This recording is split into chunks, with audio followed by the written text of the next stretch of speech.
தாயின் இதயம் நம்பிக்கையை சுமந்து பயணம் செய்தது.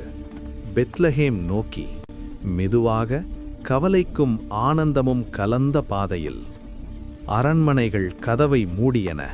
ஆனால் ஒரு எளிய மாட்டுத் தொழுவம் திறந்தது.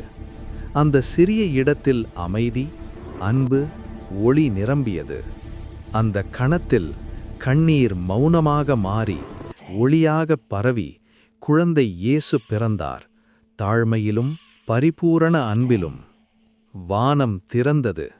தூதர்கள் மேய்ப்பர்களுக்கு மகிழ்ச்சியுடன் அறிவித்தனர், பயப்படாதீர்கள், உலகிற்கு இரட்சகர் பிறந்துள்ளார். தூரத்தில் நட்சத்திரம் ஒளிர்ந்தது. ஞானிகள் அதை பின்தொடர்ந்து வந்தனர்.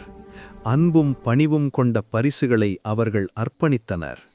ஒரு குழந்தை, ஒரு எளிய மாட்டுத் தொழுவம். ஆனால் செய்தி ஒன்று உலகிற்கு பரவியது. அன்பு பிறந்தது, சமாதானம் தொடங்கியது.